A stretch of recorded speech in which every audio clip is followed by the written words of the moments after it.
What's happening around the world and what's happening here at home? A very good evening to you and welcome to Weekend Primetime News. I'm Sandro Ferdinando. Now before we get into your stories in detail, let's take a quick look at your headlines. Chief suspect behind the murder of a woman in Kandana drowns in the Dandugam Oya while attempting to escape from the police. Several areas in the country affected by the inclement weather, showers exceeding 150 millimeters predicted in the next few hours. Dylan Pereira reveals about Prime Minister's attempt to protect suspects involved in the conspiracy to assassinate the president. Why is a control price not imposed on sugar? US Vice President Mike Pence says Hambantota port may soon become a forward military base for China's growing blue water navy.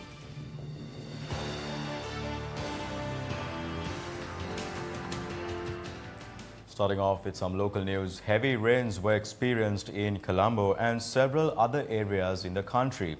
Now, the Department of Meteorology says that heavy rains exceeding 150 millimeters can be expected in central, Uva, Sabaragamuwa, northwestern and western provinces. Heavy rainfall exceeding 100 millimeters will also be expected in the north central, southern province and in the districts of Mana and Vaunia. The department goes on to say that rainfall will increase during the course of the next few days as well. A woman was killed after struck by lightning in the Karagahawava area in Thalava, Anuradhapura. Our correspondent said the incident occurred at around 6:30 last evening. She was struck by lightning while she was returning home after finishing cultivation activities. Several houses were damaged in the Manakate, Imbulvahara and Manerua areas in the Palalgala Divisional Secretariat in Anuradhapura due to strong winds. Area residents said the houses were damaged during 6 to 8 in the evening. More than 30 houses were damaged in Udunuwara, Ratkama, Serambada, Kirivaula and Lagamuwa areas due to strong winds that swept through the areas. Our correspondent said around 120 locals were affected by the winds. 3, including an injured child, were hospitalized to the Bambaradeniya Hospital. The Udunuwara Divisional Secretariat has commenced activities to provide relief to those affected. The sluice gates of the Polgolla Mahavalley reservoirs have also been opened owing to the prevailing inclement weather condition. Now let's take a look at the weather conditions in the coastal areas. Wind speed can increase from 70 to 80 kilometers per hour and heavy showers can be expected in the coastal areas extending from Putlam to Colombo, Galle, Mathura and Hambantota. Due to this reason, Fisheries Department has requested fishermen to refrain from all fishing activities until 1:30 p.m. tomorrow. And also according to the Met Department, developing low pressure in the Arabian Seas are turning into a minor cyclone and also heading towards Oman.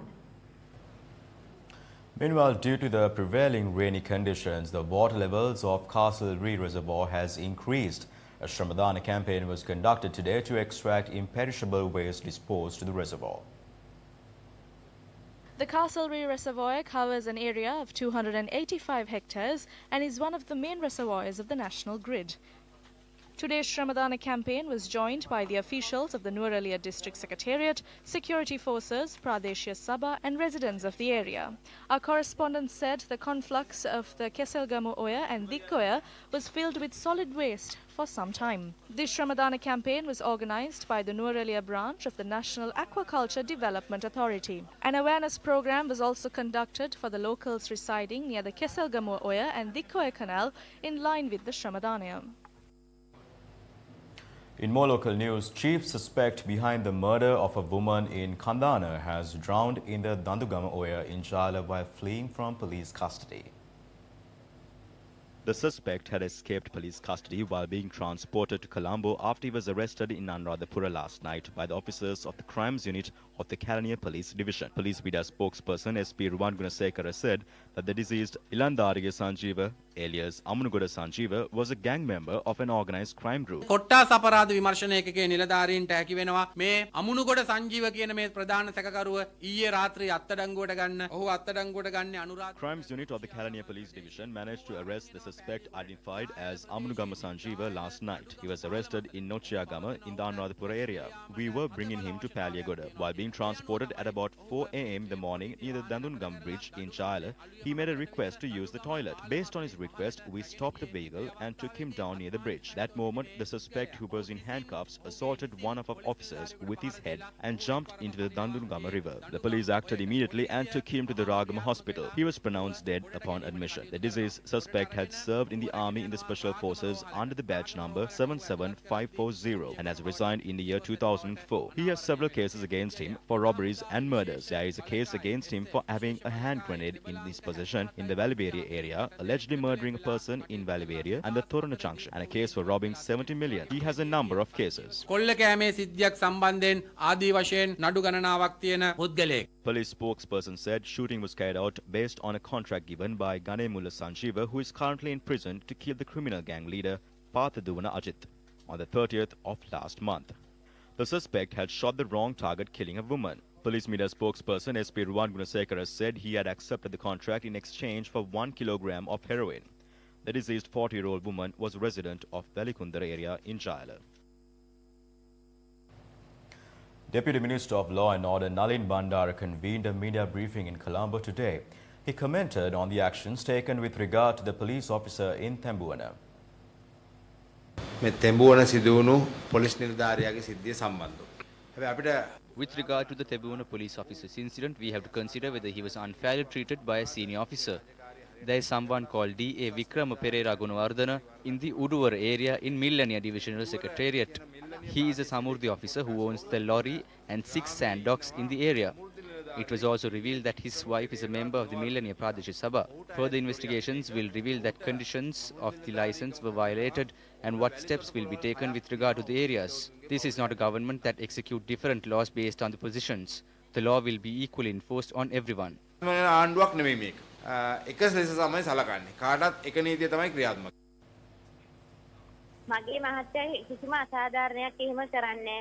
My husband will never engage in an unfair activity. He has not obtained bribes from anyone. They didn't let him do his job properly. The Pradeshya Sabha members own lorries and sand docks, and they earn money in a very unjust manner. My husband cannot tolerate unjust activities. He did this to oppose such activities. A 2-story science laboratory and a 3-story classroom building was vested with the students of Polgolla Model School in Kandy today by President Maithripala Sirisena. The 2 buildings had been constructed under the nearest school is the best school or the Langama Pasala Hondama Pasala concept with the funds of the Education Ministry. The day the results of scholarship exams are released is the day the mothers all get angry. Mothers of children who pass the exams will be glad. Anyway, fathers may not feel the same because it is the mother who always goes behind the child to get results. Do not hate your child. Don't hurt them. Give them affection that they need at times like this. Either they have passed or they have failed. The child's future is not decided by the marks that you get at the examination. Awards and certificates were presented to the students by the president at the event.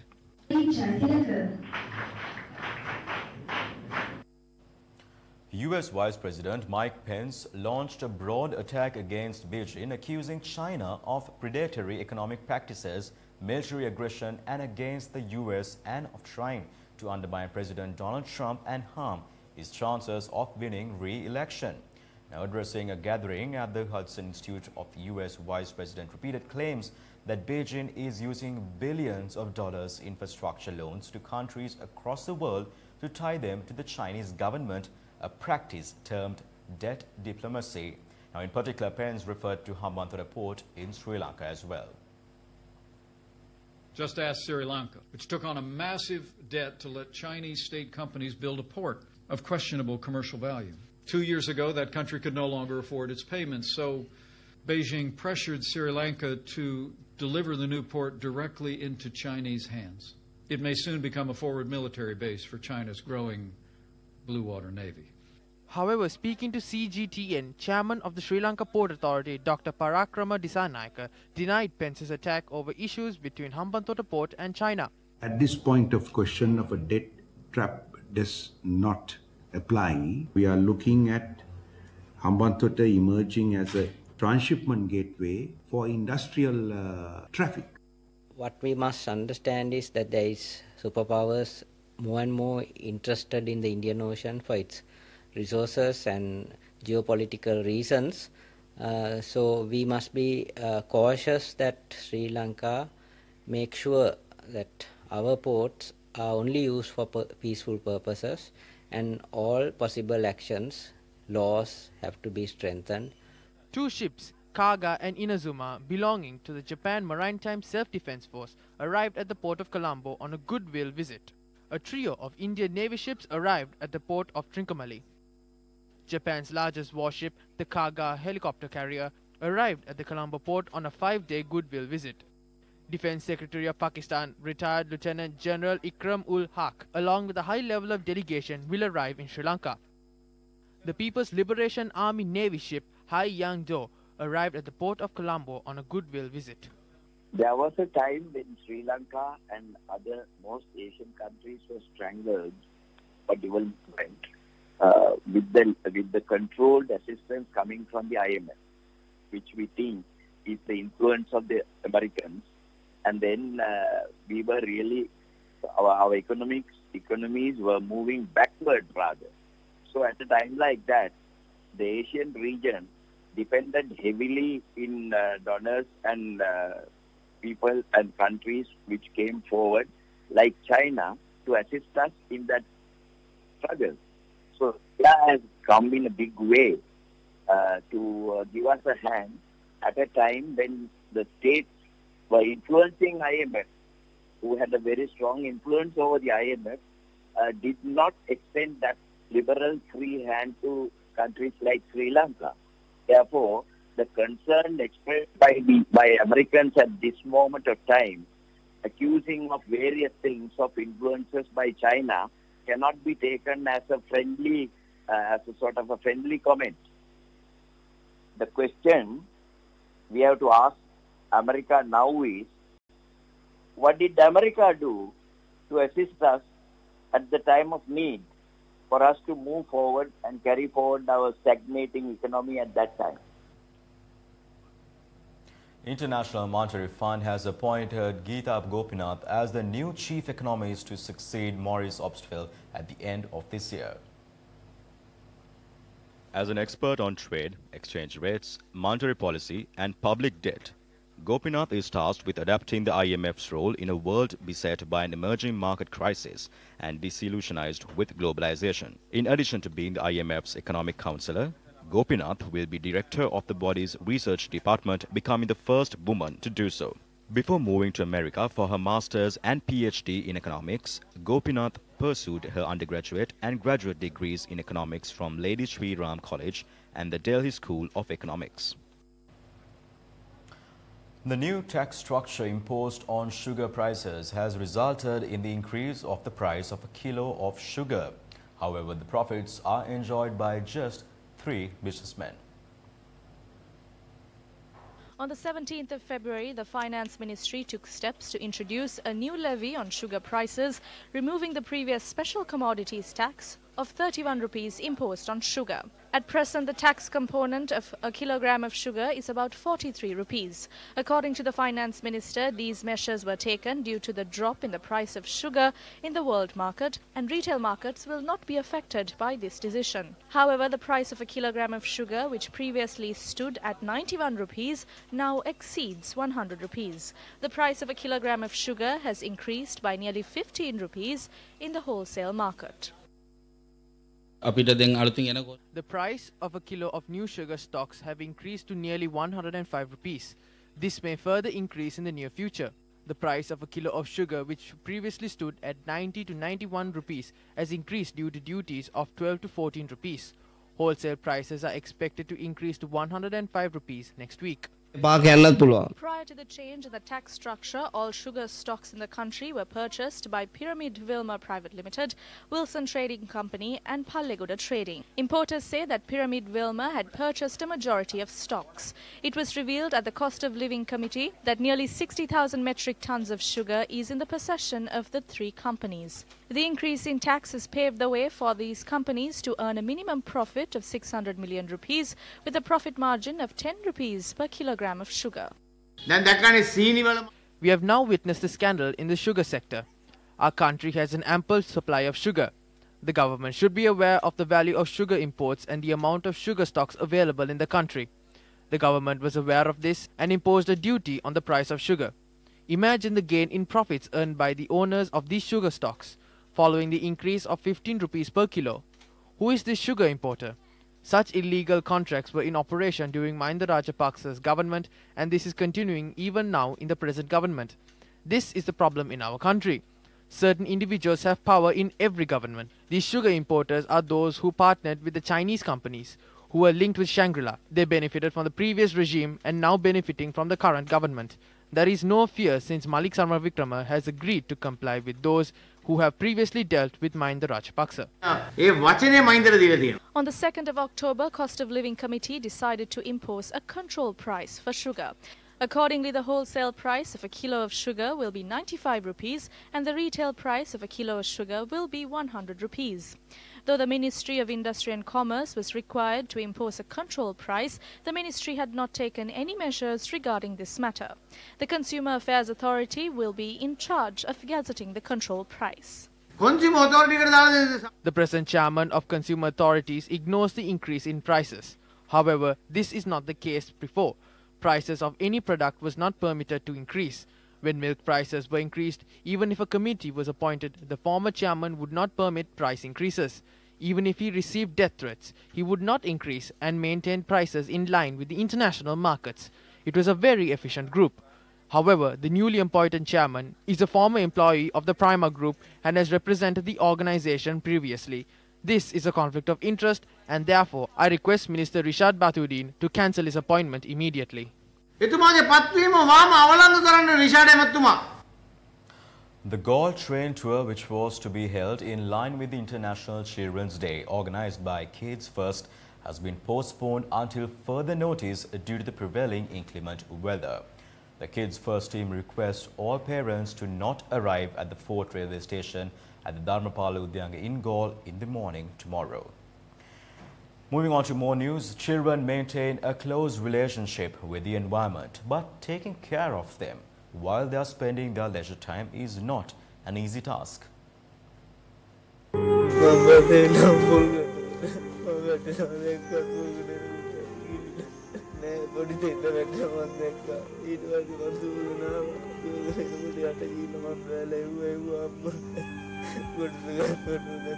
He had come to a coconut estate in the Katupitiya area in Pothuhara, Kurunegala with his two children and wife yesterday to pluck coconuts.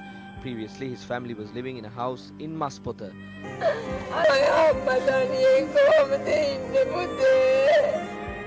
It was 14-year-old Asindu Naveen's and 4-year-old Kavishka Lakshan's first time at the Katupitiya estate in Pothuhara. It was revealed that the mother had been in the guard post of the coconut estate. The two children had fallen into a well situated in the coconut estate while the father was plucking coconut. The neighbor said the attempts made to save the children were not successful. They came running and shouting, asking for help to save the children. We sent them in a three-wheeler. We don't know them. They said there was another child. Our correspondent said the remains were placed at the Kurunegala Teaching Hospital. The post-mortem examination was carried out this morning and it had been confirmed that the children died after drowning.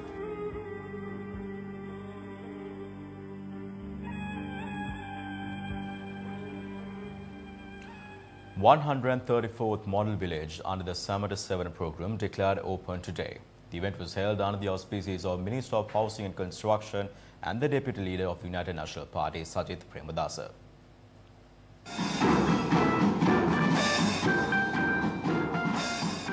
The village built in Thalpuadumena was named as Valanarpuram. The project, which consists of 50 houses, was constructed at a cost of 46.3 million rupees. The village is supplied with clean drinking water, electricity, roads and sanitary facilities. Land deeds were also presented by the minister during the event. Along with the housing project, 50 developed lands worth 10 million rupees, Visiri housing loans of 30 million rupees, professional equipment worth 8.2 million rupees, spectacles and uniforms were also distributed.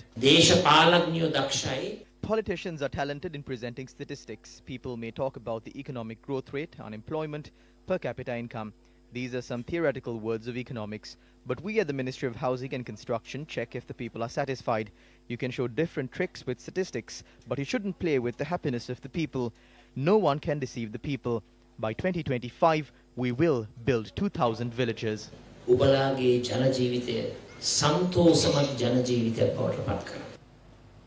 Prime Minister of Ernest Hallberg together with Prime Minister Ranil Wickremesinghe issued a joint statement today. Norway and Sri Lanka share a strong and common interest in the sustainable management and use of our oceans and the blue economy.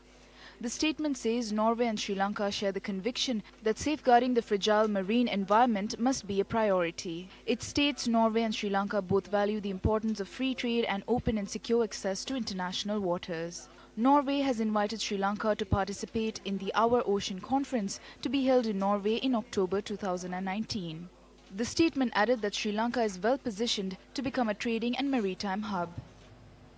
Stephen Houston, a professor of social sciences at Brown University, helped lead a groundbreaking project that used cutting-edge laser technology to survey 2,100 square kilometers of Guatemalan forest by airplane and rewriting the understanding of Maya civilization in the process. The ambitious project, undertaken in 2016, was funded by a Guatemalan non-profit focused on promoting scientific research, conservation and sustainable development in the Maya Biosphere Reserve and included more than 30 scientists and archaeologists from leading academic institutions worldwide. Using LiDAR, which is also known as light detection and ranging technology, researchers were able to penetrate thick foliage to see what lay under the surface of the rainforest. An active remote sensing technology, LiDAR uses laser pulsars to map land cover and ground surface in 3D space. Houston said the technology emits beams of light, some of which reach the surface, and the sensor captures a cloud of spatial information. Some 5.2 billion beams hit the surface, scanning the terrain from 6 angles and revealing otherwise invisible details of the ancient landscapes. What the LiDAR team saw suggests that the Maya civilization was far more populous and complex than previous research indicated, and that it was in its infrastructure among the most sophisticated civilizations in world history. Here are some of the views expressed by ministers and MPs with regard to the toppling of the government and establishing a coalition government. People are saying that the government should go home. They say that if this present government continues to stay in power till December 2019, there will be nothing left to save in the country. There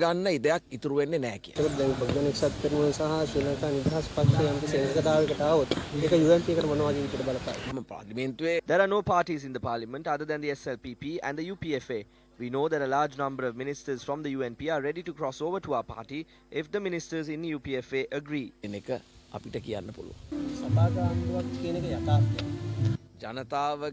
If the expectation of the people is to send the present government and the Prime Minister Ranil Wickremesinghe home, and since there is no sign of another general election, I believe that the patriotic people of this country should take it to their hands to appoint a government who loves the country and who can build Sri Lanka. It is normal for the journalists to bring up the toppling of the government topic every time the budget is released. I was also involved in the media some time ago. You cannot topple the government with voice cuts. The government cannot be toppled by merely talking on TV. You cannot topple the government by secretly calling the newspapers. There is a method to topple the government according to the constitution. If the rest of the ministers leave the SLFP like we did, the president can establish a government with a new prime minister within the SLFP. There is a UNP MP in the Badulla district. Even during the no confidence motion vote, he was against the Prime Minister. He will stand by us if we establish a new government. Nowhere in the world do we find a Prime Minister who protects a DIG, who holds discussions with the underworld. in a conspiracy to assassinate the president. I have not come across a situation like this before. Sri Lanka is the first nation where the Prime Minister protects the suspects who have been conspiring to assassinate the president, just like how he protected the governor of the central bank. ஐக்கிய மக்கள் சுதந்திர கூட்டமைப்பு அரசாங்கம் கூட்டு அரசாங்கத்திலிருந்து விலகுற சம்பந்தமாக நேற்று ஜனாதிபதி அறிவிச்சிருக்கிறார். அது சம்பந்தமான முடிவுகள் 2 கிழமைக்குள்ள எடுக்கப்படும் என்று சொல்லப்பட்டிருக்கு. அதுக்குரிய That is false.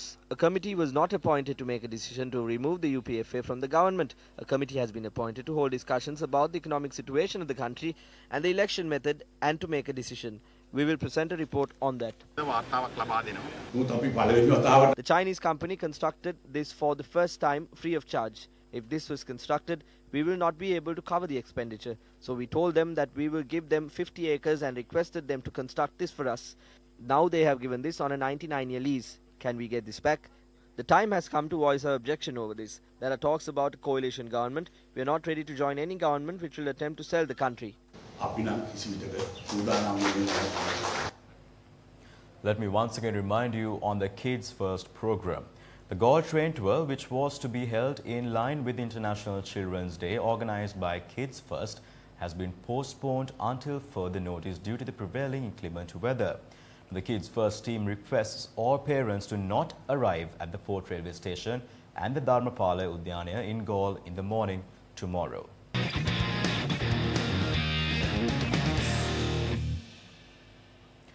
The 27th Dr. R.L. Heyman annual water polo encounter between St. Thomas College and Royal College concluded this evening at the Sugatadasa swimming pool complex.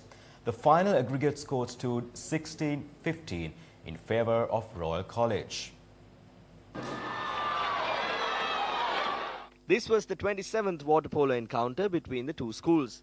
Today was the second leg of the match, which consists of 2 legs. With a large audience, the Thomians and the Royalists got off to a thrilling start. The Thomians had the upper hand of the game and won the match with 8-7.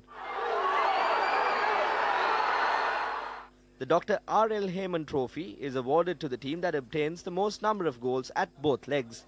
Royalists won the trophy with 16-15. Interestingly, this was the first time in 7 years that the Royalists were able to win the first leg of the encounter.